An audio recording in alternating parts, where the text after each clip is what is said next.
while to get used to this thing I'm wearing. It feels like something out of a Kafka story. That was a laugh line, by the way. It's great to be here. I definitely have some people I want to thank. Marcel and Yus, I get your name right. Yosh.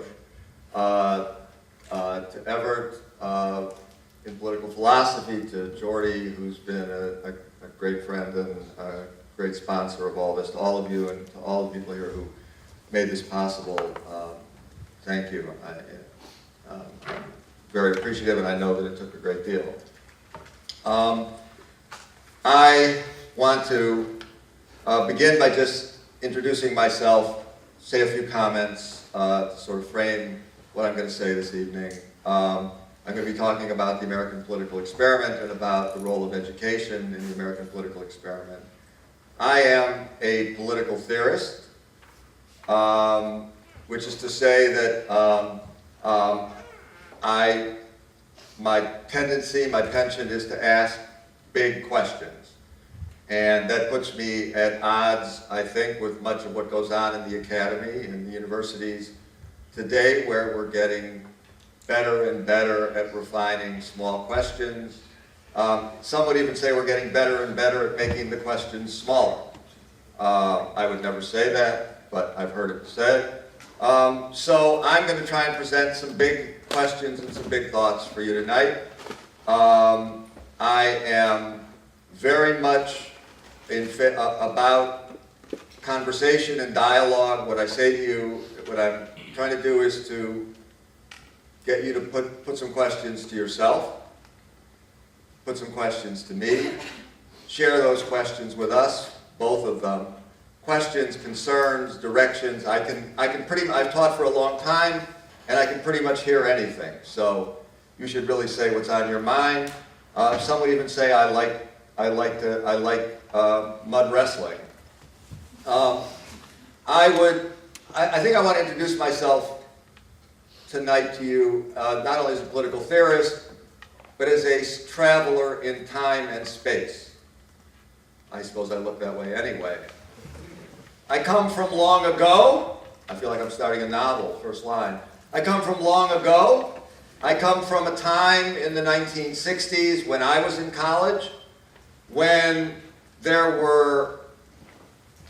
was in the university campuses, not only in the United States where I was, but in Western Europe, it was a time of possibility, a time of imagination, a time to ask ourselves, what was this new phenomenon called post-industrial society going to lead to? We had now productive capacity on a kind unimagined since the beginning of the world. We had solved not subsistence and food for everyone, not subsistence and well-being for everyone, but we had solved the mechanical industrial problems to produce enough for us to live on and to live reasonably well. We could then begin to turn from questions of productivity and economics, the kinds of survival questions that have dominated the planet since we were paramecia, maybe before, to ask the next set of questions. What do we do with the fact that we no longer have to worry all the time about productivity? Cybernetics, automation will take care of it. It's going to change our lives, it's going to change our institutions, and that was what led ultimately to, I don't talk about this tonight, I'll be talking about this elsewhere while I'm in Europe. It led ultimately to the youth movements of the 1960s and 1968. I'll talk about it very briefly, but I don't talk about 68 particularly. But these were the questions that young people were posing to their elders. Young people who had a sense of the possibilities that the earlier generations did not have, were demanding of their elders, what are we going to do with the things that have opened up? That's the world I come from. I don't know if I should apologize or celebrate it. You tell me, but at least I'm letting you know. And I also come from far away, as if long ago wasn't enough. I did once live on Amsterdam Avenue in a town called New Amsterdam. Actually, the name had changed at one point, didn't it, I think? I think it became New York or something. But how far away is this.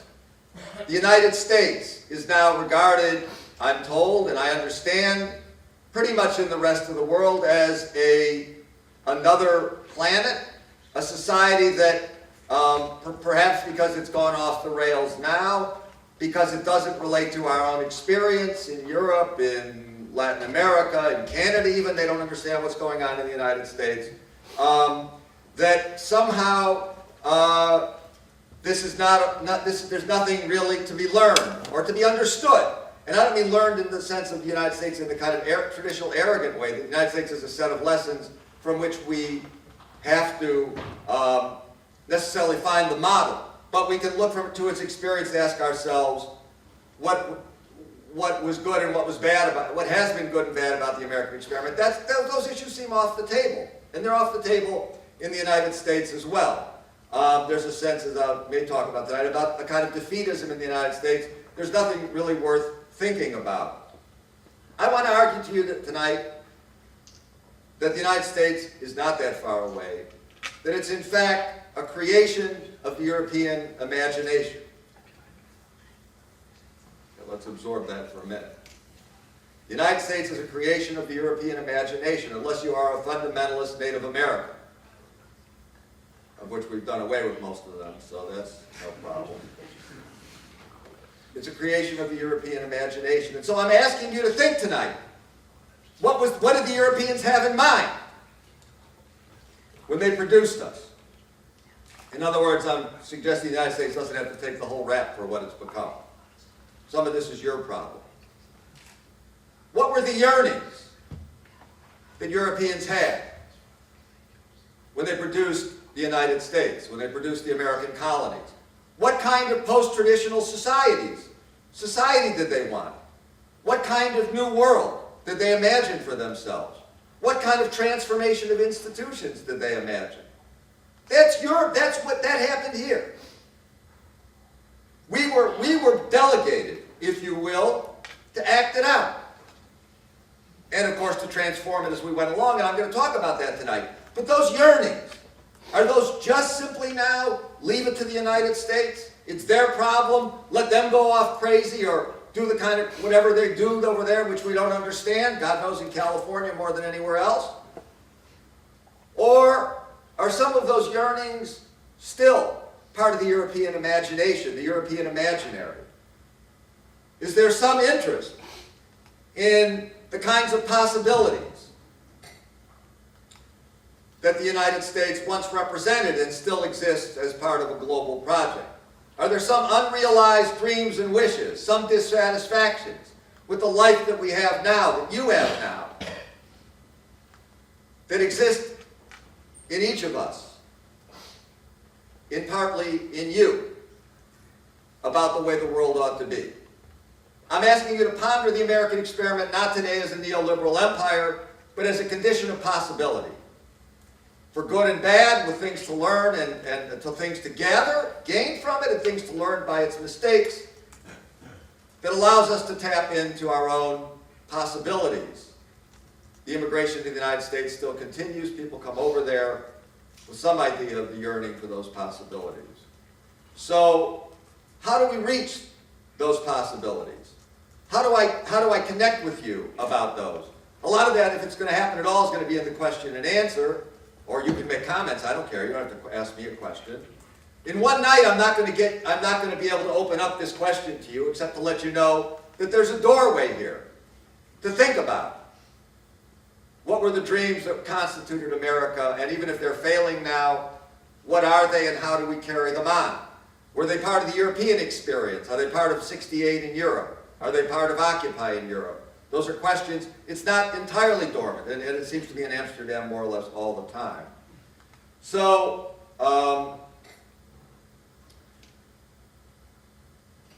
I have these problems when I talk to my own students because of what's happened now in the United States with the closing down of the condition of possibility.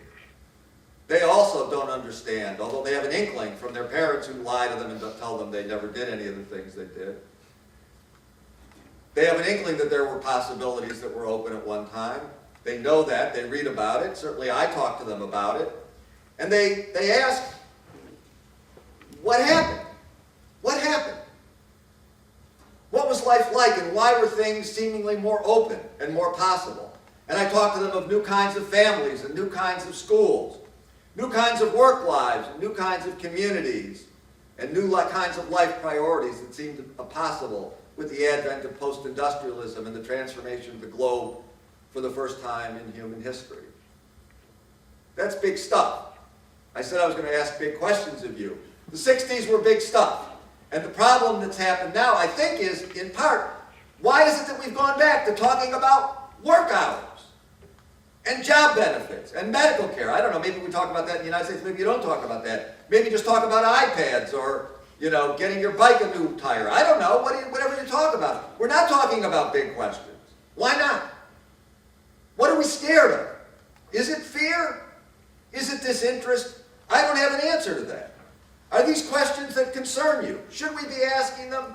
I want your honest response because I want to know. I want to be able to go back and say, this is what they care about, the people I talked with. This is what they don't care about. It helps me. I don't assume you're interested in the things I'm raising tonight. I don't assume that you're interested. I want to know, just honestly, as in all my classes. It takes, again, it may not be possible in one night. With my students, sometimes it takes a few weeks before they realize that I really want them to say just what's on their mind.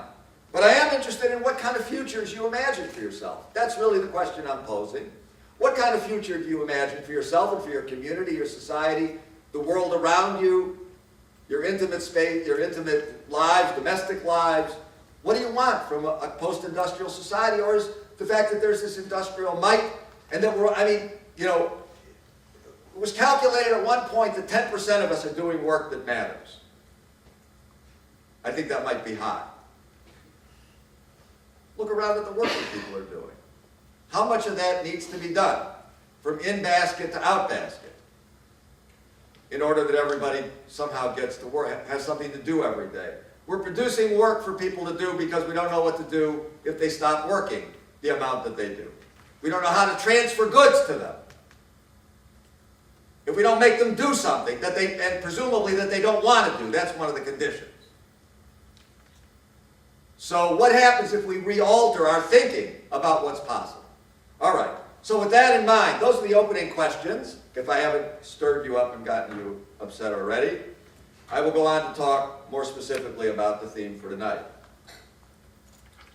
Reflecting on the complexities of American society today in a Dutch and even in a broader European context is no easy matter. The feelings, your feelings, I suspect, are intense, but in what direction? There is, I take it, pretty universal condemnation of the American role globally, dating from at least Ronald Reagan, which is well beyond many of your lives, so you grew up with this kind of antipathy and animosity toward what America was doing, as a neoliberal, neo-imperial force intent on shaping the globe according to its own values and, more dangerously, its self-interest. At the same time, from what I read and hear, there is nearly universal support, and dare I say enthusiasm, for Barack Obama, who's a neighbor of mine in my neighbor community in Chicago, lives around the block from me, or did until he got a new residence. How is one to make sense of this seeming contradiction? Well, I don't know. Is there less to be afraid of now than with Romney or McCain or Perry or Huckabee or Ryan or Sarah? We got lots of them. Or Sarah Palin or George W. Bush? Probably, given the incredibly antagonistic and militaristic orientation of many conservative American political leaders today. But what about the picture? Has the global imperium, that new Rome, had an epiphany? Empires don't usually have epiphanies. A sudden realization? Has it decided in 2012 or 2008 to chart a new course with Barack Obama? Perhaps many of you would like me to persuade you that the U.S. is far worse than you imagine. It's always good to have a clear enemy. And perhaps many of you would like me to say that Obama is even better than you might hope for. It's great to have a genuine hero. particularly in the American rags to president tradition. There are two problems with this scenario. First, this would make your predicament even harder to explain. How a neo-Roman empire could elect twice a hero of the people who comes from the unrecognized part of the globe to vanquish American racism and inequality. And secondly, I don't believe either part of this possible story. So my work tonight, like skiing uphill, will be to suggest to you that the U.S., while now in a hostile and aggressively self-serving relation to the world as the dominant military power, has some important lessons to teach us about modernity. Its challenges, its values and priorities, its tasks, its dangers. As the first modern nation from the time of its revolution, and even before, it has addressed over its history many of these issues, many well, many badly, including industrialism, urbanism, post-industrialism, mass education, globalization, increased migration and mobility, the rising role of popular culture, and above all, their impact in creating modern individualism.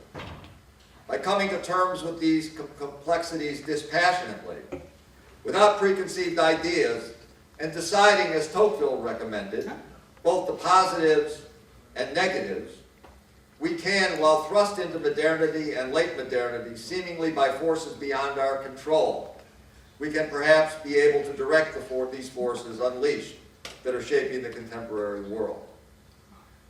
I will also suggest to you, in passing, though we can talk about it more in the discussion, that Obama is not the answer, and has no answers to these issues. He is a moderate centrist. While he does understand some of the issues and the need for more sweeping solutions, he is, by most accounts, of personal accounts I've heard from people, the smartest and sharpest person in any room he is in. He is also politically cautious to an extreme degree, probably the result of that intelligence, recognizing as a black man who grew up in a racialized country that is now very fearful and conservative, that there are severe limits on any effort at political reform. He is very fortunate to have won the election, a close race, against a political opposition that alienated and demeaned every swing voter. Women, gays and lesbians, Latino immigrants, white blue-collar factory workers, Reagan Democrats who brought the Republicans to power, people in need of federal and other hurricane aid after Hurricane Sandy's devastation.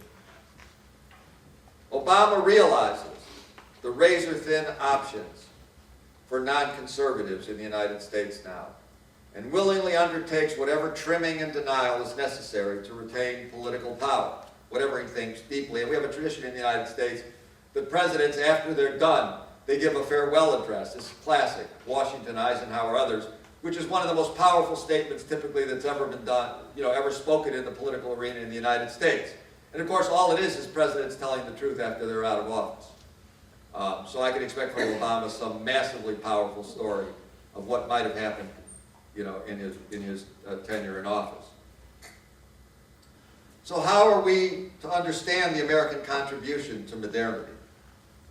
That's back to my premise here. This thesis will be a difficult one. I have lectured and talked with people in many countries about the contributions of the U.S. to the modern world, and with admittedly very limited success.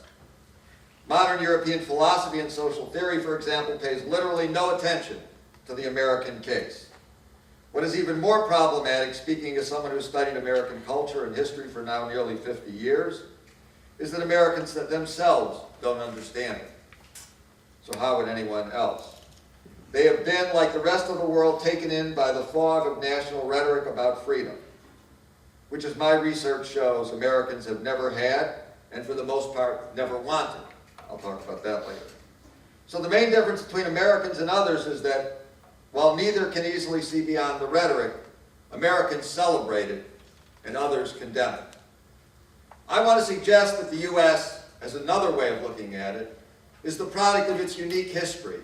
First faced the challenge of modernization and produced both a modern culture and society that represented a distinct break with the traditional world. Here I'm asking you to think about the European imaginary.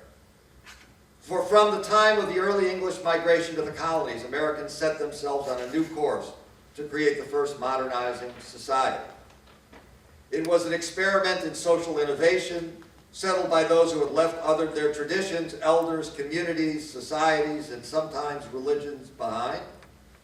They mobilized in England and then in the colonies to demand a greater role and empowerment for individuals, to replace the institutions, patterns of authority, privilege, and hierarchy, and forms of social identity and settled place of traditional society. In the process, they created a modern society in which individuals, released from these classic bonds and constraints, were set loose to make their own lives and institutions.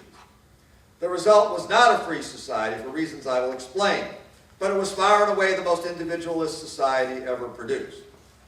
This is only relevant if increasing individualism is identified as a feature of the contemporary world, and that's what I'll put to you. There's a lot of people who disagree. For many, the trends of our time suggest a shift toward corporate, state, and economic elites and hierarchies, and a heavily administered society toward greater social discipline, conformity, compliance, and subjugation. For these trends, following the democratic revolutions and movements toward inclusion and equality of the last 3 centuries, depend on the willing complicity of the public. The people in the West now realize that they have the right to play a role in political and social life, that hierarchy and domination are not natural. They are constructed by elites for their own benefit. Can we be sure after the 60s and post-colonialism, after a globalized occupy in Madrid and Cairo and Italy and growing discontent today, after the structural reforms throughout Latin America and Chiapas, Mexico, of participatory democracy, and the World Social Forums, that the people will remain quiescent? The greatest problem today is that the reformers, for the most part, do not have a clear idea, with the decline of Marxism, what they want. And that's what I think we have to talk about.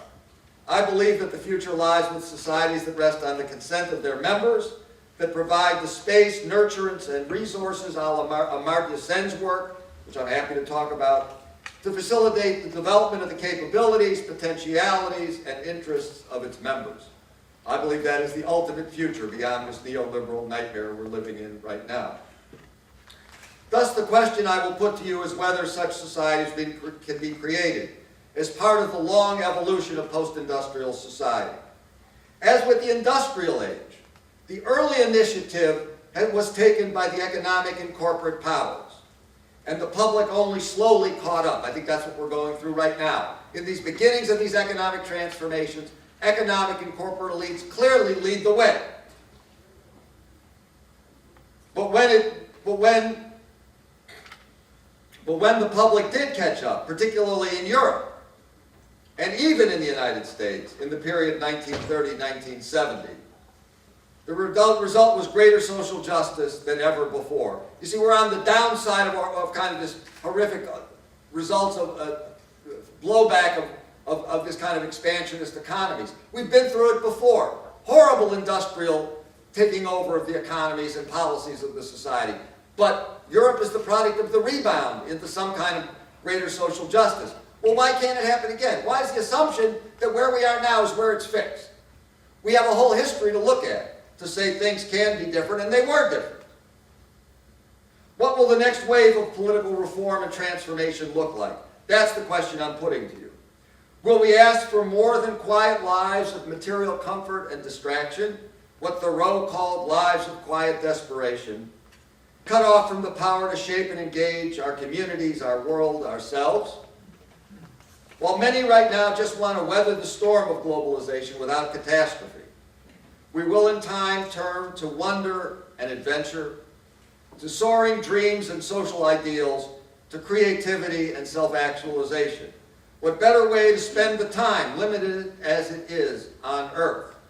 There's plenty of time for comfort and quiet in some next life, wherever you're going. Thus, while American society is very much in need of repair and reform today, and is rightly criticized for its failures and for the complacency that many Americans have, the country offers a set of meaningful lessons as the first response to the dynamic force set loose by the modern and post-industrial world. If we want to ask whether such a society is possible for our time, and I'm not saying we do, and under what conditions, we must look beneath the rhetoric to understand the American experiment with modernity and individualism, with consent in a popular, non- and anti-traditional society. To that end, I will first look to the achievements and limits of the 19th century American liberal republic, briefly. Secondly, to the late 20th century crisis of that republic. And lastly, to try and draw some ideas of what we can learn regarding the future from the successes and failures, regarding the viability of freer societies than we now have. I will, in the words of the World Social Forum, suggest that another world is possible.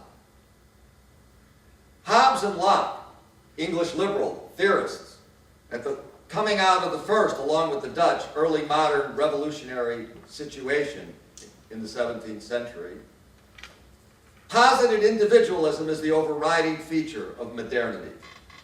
They were concerned about how to generate a stable society on an entirely new foundation, without ascribed hierarchies, more Hobbes than Locke here, privileges, and inequalities that had created and sustained the traditional world rooted in obedience, making the question of social stability easily. Once you do away with ascribed hierarchies, the question is, why do people obey? If it's not because it's part of their place, role, and set circumstance in life to perform the duties and responsibilities of their given office, why do people obey? What produces social stability? That's the question that creates the modern world. That is the political question. It's a question we still have with us. What happens when individuals no longer accept that hierarchy and the privilege of elites, and no longer obey them? For the English theorists, a modern society had to be built on the basis of public consent. That is, individuals had to willingly transfer their authority to the state and to institutions to act in their name, which they called the social contract. And the state in turn owed a continuing duty to represent the public and its interests. While they asserted this as a theory, they never believed that this would become a historical account of how societies are actually formed. And to the surprise of the world, the American Republic emerged from its revolution almost as scripted by English theory, positing individuals existing without any state, coming together to form a nation on their own terms. The most forward-looking theory of the early modern period all of a sudden becomes a proto-historical account of the American Republic. Okay? That's both the good news and the bad news, is what the hell do you do when you're put in that situation?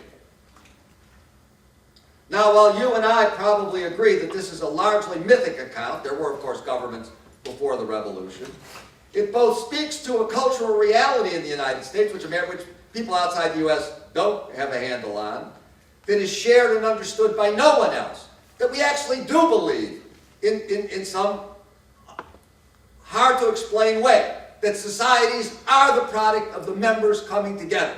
We do actually believe that. That's how society, because there are no traditions or customs or religions that Americans share. We don't share anything. We've never shared anything, except the idea you come together to make, think of it as, I will talk a little later, but think of it as intimate relations with a partner, a loved one. Is there something you share in advance? No, that's called arranged marriages, right? We don't have arranged, well, maybe you do, I don't know. Probably not. So, in some ways, to the American perspective, this idea that you share something before anything happens is an arranged marriage. Arranged marriages are slowly on the way out, at least in some places. In my part of Chicago, they don't exist anymore. Maybe somewhere around here, too. So, what happens when you get rid of arranged marriage? How do you make a relationship an institution? That's a metaphor for the problematic of creating society. And Americans had that from the beginning of their country. There was no arranged marriage. Some would say there was no marriage ever at all, but that's another issue. So, it speaks to a cultural reality, and there is a partial truth to that notion of Jefferson's, in that for the first time, all of the previous institutions of royal and Anglican and commercial England were disbanded, right? So although there had been a government, the revolution disbanded all of them. Think of it as the first post-colonial revolution. But we now know post-colonialism is a feature of the modern world. And because there have been trouble in post-colonial societies, they're going to happen over and over again. Post-colonialism. You get rid of all the institutions of at least the external traditional societies. The internal ones still exist. But for Americans, there were no internal ones to point to. There was nothing. So it created a vast, unregulated, unstructured, and ungoverned, and perhaps ungovernable continent, upon which somehow a stable nation would have to be created, without any guidebooks. There was no script. Hobbes and Locke had unfortunately bailed out before the tough questions emerged. They were long gone, and they left Americans to figure out, what do you do? Nobody's ever done this before. The theory's great, at least in a freshman political philosophy class. But what do you do if you're a nation and you're left in that situation? Without any clues, without any precedents, without any traditions or customs or religions. We had Protestantism, a nominal Protestantism for most Americans at that time, but as you know, it leads to schisms daily. And by the Revolution, there were 250 Protestant denominations and sects in the United States. Now, how are you going to create a nation out of Protestantism when they can't even agree in the same village to get along? If you know any Protestants, you probably have seen this happen. The Catholics have it right. Just, never mind.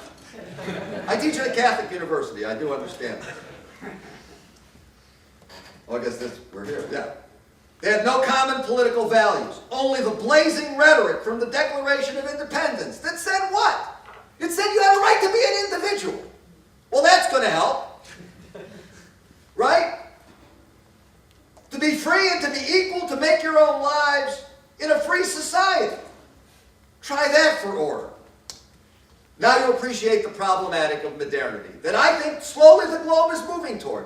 You see neoliberal corporations and hegemony. I see this gradual movement toward communities and societies that are built without any foundation other than what people bring together. Slowly emerging globally. Happening in enclaves in many of the societies that I see, that I talk to people, underneath this kind of neoliberal blanket. So now what were people supposed to do? Political consent to the new constitutional framework and town meetings and the election of representatives was in fact a narrow and not terribly useful doctrine for the new republic. First, there was little government at the time. I mean, people didn't spend all day in government. In fact, they say up until Lincoln used to answer the door to the White House. So there was no government. If you ever looked at America, there's no government in the early republic. So you can't say, well, governmental sort of, there was no. Tocqueville comes and he says, what's the order in this society? There's nobody running the goddamn place. Maybe still. So, secondly, voting was every couple of years. What's supposed to hold society together the rest of the time?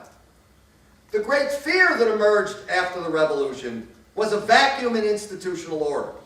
No regulatory or governing structures in many parts of the land, many parts just the frontier, way beyond governance. The cities were ungoverned, and a mobile population that could resist any rule or law simply by moving to ungoverned spaces.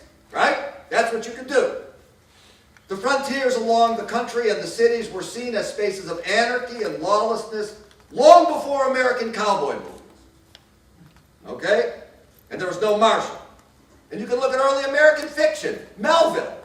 Moby Dick, the greatest American novel, takes place on the sea. Who's in charge? That's the frontier. Anybody running the place? Ahab's nuts. Right? And Melville knows he's nuts because the boat, you know what happens to the boat? Anybody remember? I don't want to destroy this book for you. A slight hint, what happens to the American ship of state? In the hands of a nut. All right.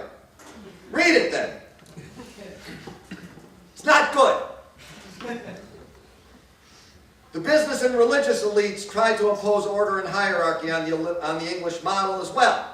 But the people rebelled and escaped continually from this elite dominance.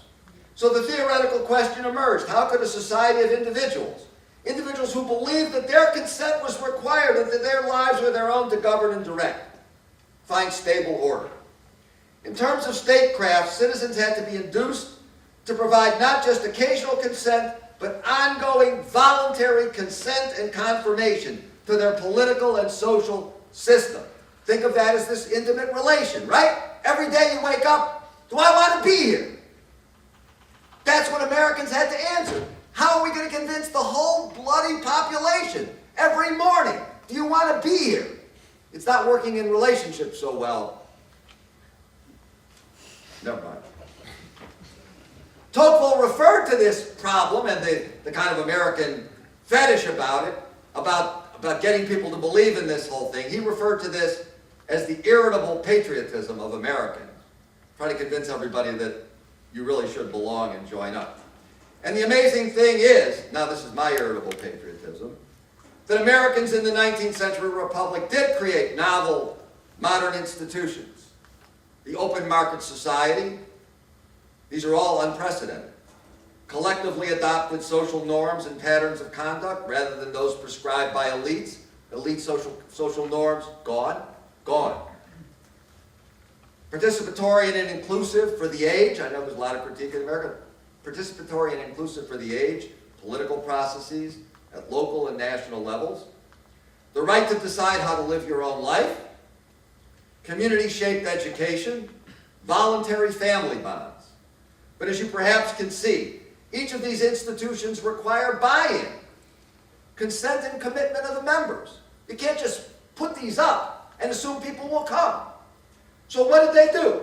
As I describe in my two books on American political and cultural development, they needed to find a way to condition the individual's choices so they would believe they were making their own choices and would make the right choices, which is why most Americans never wanted freedom. They wanted to give everybody the choice and make sure they made the right choice. It's a great American idea. We patented it. You can use it. You're probably using it already. A lot of people like that idea. Because they were afraid of what free people who are given the right to consent. And the real right to consent, what they'll do. What do real free people do? Do we know? We don't know any real free people. But I don't think they do what we tell them to. Or what we expect them to do. Or what we subtly encourage them to do in expectations and rewards and all. They don't necessarily play the game the way we want to. So this perhaps seems strange to you, that Americans wanted to have you make choices. Give you choices and then have you make the choices that they wanted. It seems strange to you, but is it? This is, of course, the basis of dissenting European Protestantism, which I'm told has had some impact in the Netherlands. Strongest in England, but known elsewhere, and exported to the United States, which became an almost entirely dissenting Protestant nation, and it's the basis of our culture to this day. Dissenting Protestantism, of course, is based on the idea of individual commitment to divinity. It's the real beginning of modernity in the Reformation. And it's forged as an act of will, at least in the English and American experience. It's forged as an act of will in the conversion process. Is conversion to a Protestant dissenting God, is that free or is that constrained? Who knows?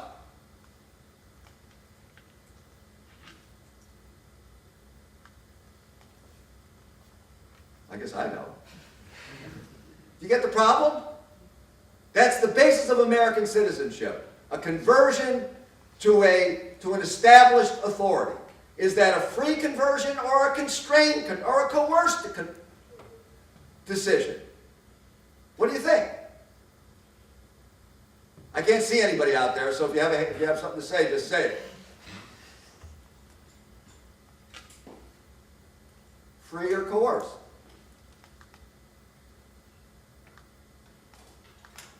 Well, you're no different in that sense. Either you're being shy or whatever, but let me just say that my students have no idea when I talk to them about it. America is the only place in the world where you can be completely free and completely coerced simultaneously and not feel any conflict about it. That's the American psyche, and it comes out of this religious experience of dissenting Protestantism. That's the way we were conditioned.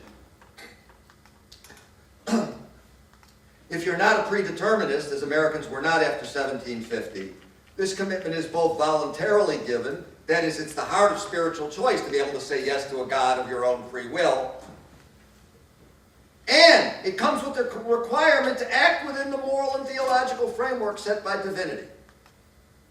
That is the Protestantism of the modern world. It is both giving you the choice and making sure you make the right choice if God's on the job. Moreover, this Protestant divinity was a modern one in the American case. It wanted not passive citizenry as in traditional religion and society, but an active history and institution and life-shaping citizenry. It was the perfect God and religion for the New World project of creating a modern, active society. So this religion is at the core of American experience because the descending God of the American religion, Anglo-American religion, said, we want you to go out there and make the world, change it. Go to the United States, make new institutions, make a new society, make new families, make new culture. We want you to do this in the name of a new modern God and a new modern project. So Americans were deeply empowered, most empowered by this kind of radical dissenting Reformation. We are the product of that. The early republic then tried to forge a religious consensus since we're all on board, but the fierce competition between sects and denominations created religious turmoil. So no single Protestant nation was possible. In fact, religion became another source of instability. There was so much fighting in American religion, people said, we got to find a solution. The religion's not the solution. We need to find a solution to religion. And that happens 1800, 1840. How are we going to solve these religious nuts running around? Well, you see them still today. We never solved them. We just sent them all to Texas. So now what? Again, we've got a common religion, but it's worse than if we didn't. Because these Protestant, revolutionaries want to make the world complete. They have awakenings in mud fields all day, 4 days, 4 nights. The kind of all-nighters you put in at finals, they were putting in every week. To do this kind of, changing the world.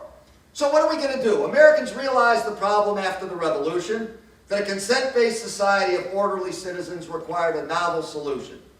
They tried first to convince adults to freely behave in a conformable fashion, but adults left town and headed west, fearing being tied down and being told what to do, which continues to this day in American culture. You can't make it. If you tell an American to do something, it's Bruce Springsteen, it's Born to Run. They're out of town immediately. So you have to convince them. You got to persuade them that it's their own decision. That's terrific, right? So how are you going to persuade them that it's their own decision? The fact of the matter is, finally, in an effort to create citizens for this new project, they turned to raising the young to be consenting, informing citizens. So what you needed to do is create young people who you could convince that it was their decision to do what you wanted them to do. And if you could convince them, then as adults there was at least a 50-50, well, maybe 30-70 chance they'd behave themselves. Okay? That's the best you can do. Because there's no other institutions. There's no common church, no government, no common society or social norms. So you have the children for a few years before they run away, before they take off. Children could not run, at least immediately. They ran very quickly, which is how we got people into, Ohio. Nobody wants to go to Ohio. It's children running away from their families, right? And just think of Iowa, Nebraska, forget it. Forget it. Oklahoma. What the hell's in Oklahoma? A bunch of kids who ran away. They don't even know why they're there. And that's true. Americans don't know why they're there. It's a sad story. Yet the Americans knew that they could not and would not leave quite soon enough. Yet the children knew that they could and would leave quite soon to make their own lives. So you couldn't push them around, because the more you pushed them around, the sooner they left. And you want to hold on to them at least, until they're out of diapers. So the problems continue. If you simply told the young that they would be free adults, but now they had to do what they were told, which was tried for 50 years after the revolution, tell them to be free and behave themselves. The kids said, get away. Just like my kid today. Get away. They resisted, and they asserted that American ideals were all phony. So the young had to be convinced they were being treated non-coercively and being prepared from birth to be free and consenting citizens. Moreover, they found that the Americans found that young who were raised to be compliant became unable to take the initiative and exert the independence to make lives in a new and uncharted society. The young had to be encouraged to be active and self-reliant, because they really were going to go out to new lands and new places. They had to be individuals and independent and self-reliant and choose their lives. They had to consent to the lives they were making. There was no one to tell them what to do, and they needed to have the energy and the initiative and the enthusiasm to go make those lives. So how was this consenting individualistic society to get off the ground?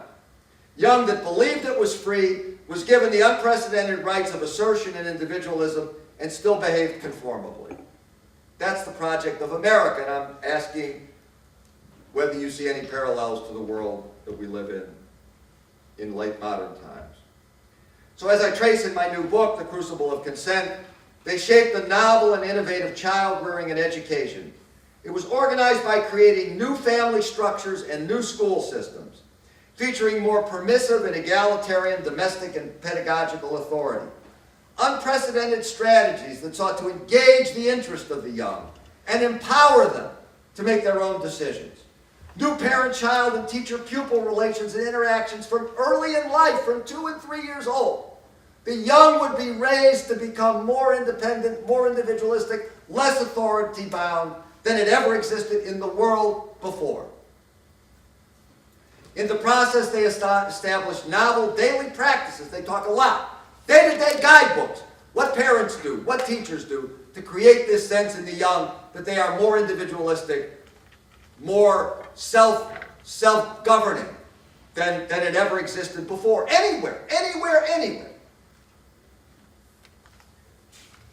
These practices enabled the young to develop their own initiative, ingenuity, persistence, and maturation, with the goal of creating gradual self-regulation and self-mastery and self-reliance, in the process constituting a successful pathway to modern liberal adulthood. The goal of the process was to move all adult authorities to the sidelines of the socialization process. That's the extraordinary part of the American project. Adults were moved off to the side. You had to see the young person as growing like a plant to become its own individual. And what do you do? What are the parents if the plant is growing to become itself? What's the adult? What? Water. That's all you do. Give it water. Give it water. Which meant if you water it, it becomes itself. And if you don't water it, it dies. Which means, as an adult in America, you could screw up, but you couldn't do anything right. If you water it, it becomes itself. It's not your job. If you don't water it, as most Americans feel guilty today about their kids, you're a screw up. The kid's your fault. Because it stays home until it's 45. I don't know, maybe some countries that's okay. Not in the U.S. Until recently. So, the goal was to move all adults to the sidelines of the socialization process, encouraging the young to believe that their development was in their hands, with only guidance, when necessary, from adults. This required, and the same thing was true with pedagogy. This required continually innovative practices In this way, they were encouraged to take over their own path, the young, to social integration, their own governance, and monitoring of their own appropriate social behavior, which would allow them to go out to the cities and frontiers, to new areas of the country alone, without parents or ministers. Nobody had a minister. Governors, administrators, and make their way. No authority. No authority. The project of preparation, of course, involved a lot of subtle channeling and directing without acknowledgement or direct confrontation that would make the child feel controlled or manipulated. Through rewards and through strategies, the adults had to build in the mechanisms of internal integration and compliance. But they could never be articulated as that. And that's a big part of the American project. Parents did not regard this as manipulation, though, because they were helping their young make their way. We want you to have the tools, and that's part of what they did. We're helping you get the tools to make your way in a difficult, challenging, and unclear, and unorganized, and dangerous world. A set of psychological and social toolbox of skills and behaviors. I suspect many parents in the globalized world of today who will see their children leave home and homeland face many of the same choices, and perhaps in many of the same ways. The American frontier, I'm arguing, was the early globalization. The result was a new individualistic nation with institutions and lives open to individual choice and determination as never before. This cultural norm became so powerful that many Americans continue to believe that they have engaged in a voluntary relation to their institution and in a free society many decades after it's long since become outmoded. That essential faith, and that's when you hear Americans talk that way. They're talking as if they were their great-grandparents without realizing the world has changed because they don't want it to change, because they're afraid of change, because they're afraid that they've lost what was most vital about the American experience. So what happened in the latter part of the 20th century? We're getting toward the culminating sense. A long story we can't explore now, but that's what I'm writing about in my new book. But it is clear there is no longer any real basis for consent beyond the rhetorical. It's been corrupted in the U.S. to a consumerist choice of purchases, materialism, nationalism, that create the illusion, fed by political rhetoric and official media, that the free society remains unchanged. Most Americans, however, judging from the incessant rage of conservatives and the paralysis and depression of progressives, know that the older story has come to an end. The real question is, what can we do? Both as Americans, but obviously that's not you. What do we do about consent in the modern world, in the contemporary world? Now, the realists will argue that this decline is inevitable. The early republic was a new rudimentary society without institutions and with a lot of space and opportunity for initiative. But now it's a settled and established society and world with vast institutional and global networks, all demanding compliance and standardization. And it means the age of individualism with consent and opportunity for self-reliance are over. The age of dominant institutions and quiescent citizenry is upon us, so we are told. I take a different lesson from the success and failure of the consensual United States Republic. The experiment in individualism is not over. Its emergence at the beginning of modernity and its spread culturally through much of the world suggests its continuing pull and power. The quest in our time, primarily by the young, from the 60s to Occupy, for more autonomy, self-actualization, institutional empowerment, and self-determining democratic communities, must, however, adapt to the new age. And that's what we've been unable to do since the 60s. The dreams emerged, but we've really only begun, my students have really begun in the last decade, to really talk in a genuine, empowered, and activist way about how to create the institutions that move us way beyond the rhetoric and the ideals of the 60s into real social institutions. It's really quite remarkable to see young people moving to all sorts of communities and work groups and art groups and all sorts of things are burgeoning. I'll talk about that a little bit. In the post-industrial age of vast productive output and resource limits, the issue confronting us is no longer economic. That's what we learned from 50 years ago. The questions are not economic. When they convince us they're economic, that's a form of manipulation and suppression, to convince us that these are economic problems. They're quality of life questions. Questions about personal identity and empowering ourselves in our institutions and our lives.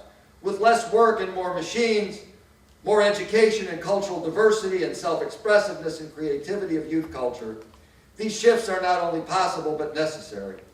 We want to lead lives of greater individual and group meaning, fulfillment, and pleasure. So what can we learn from the American experience as we move toward my final thoughts on this in the next very few minutes? What can we learn from the American experience regarding the possibility of a consent-based and individually empowering society?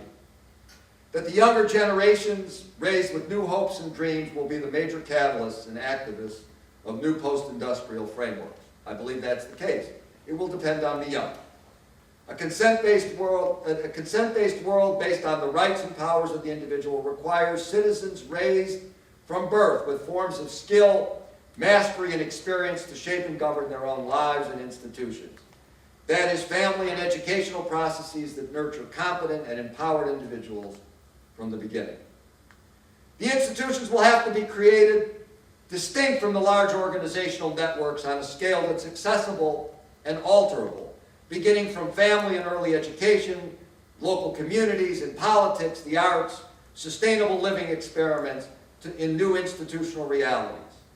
It's going to have to start with the energy we bring in our local lives. And that adults are going to have to be willing and prepared to nurture and share space and decisions with the young as they grow toward their full individualism and democratic citizenship. We also learned that the breakdown of consent really crystallized in the 60s, when the younger generation saw the consent in the U.S. was always highly channeled. Choices from early in life were always provided within fixed and rigid boundaries, with rewards for conformable behavior. It was not freedom, but self-integration, self-constraint, self-disciplining. Foucault, from the 1830s. A truly consenting society requires greater faith in and preparation for the young, or of the young, for making and living out choices that are meaningful to them and take account of the needs and priorities of others. The 60s demanded not the end of consent, but real consent, democracy and individualism. It remains the challenge. Perhaps the American experience of consent, revolutionary for its age, but now so limited in retrospect, was as much as was possible in the early modern world, coming after millennia. Think of how long we lived in a non-consent-based world. Any rough numbers out there? Thousands of years. Thousands. And if you count our ancestors, Lucy, right? It's a long time. What we've done in the industrial and post-industrial world is, in 100 years, unprecedented in all of the human species. And we're upset the answers haven't come quickly.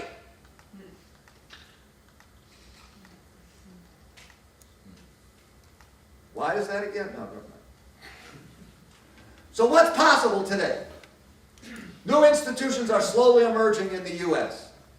Not just Occupy, but local communities, cooperatives, collectives, communes, co-housing, educational experiments, new, more democratic, intimate relations with the women's movement, we're learning to live with mutual empowerment, and families, we're learning to live with more empowered young.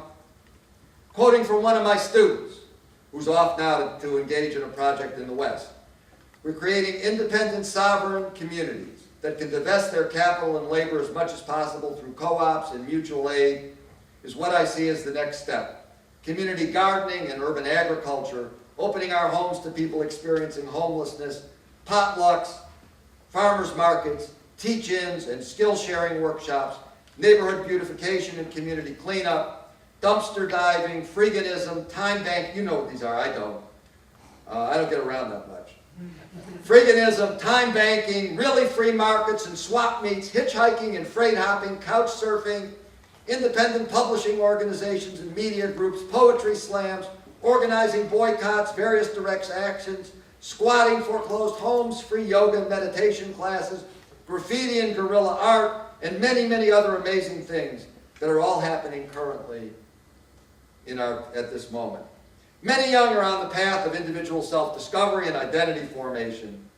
And there's greater awareness of the mistakes, not only of the U.S., but of the 60s generation, who were all too prepared to resist and rebel, but had real problems in creating lasting, viable institutions and relations that needs to be addressed by the youthful generation. And that's what my students are doing, and it is strange to have my own life diagnosed as part of the problems that need to be overcome. I thought you only did that in analysis. But it is necessary. So how do things look here? That's my question to you. Are people content with the stasis of mature, steady-state society and the security and predictability it offers, the routines and the comfort? Do any of you yearn for more creative and adventurous lives as individuals and citizens? If so, who? And what is being done? And how's it going? Will contemporary society change either in the U.S. or elsewhere as a result of these initiatives? On one hand, this is a long process. We must get over the Marxist idea that revolutions occur discontinuously at a moment in time. Rather, major social change involves preparing new generations to occupy new spaces over a long period of time. But there is one consolation, indeed more than consolation, reward for those who want to venture into these new spaces.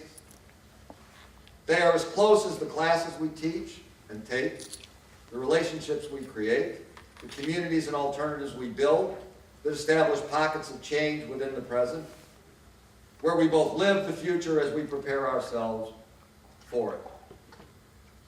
The choices are in our hands where they have always been, all waiting for us to decide what we want the world to be. You've been very patient. Thank you.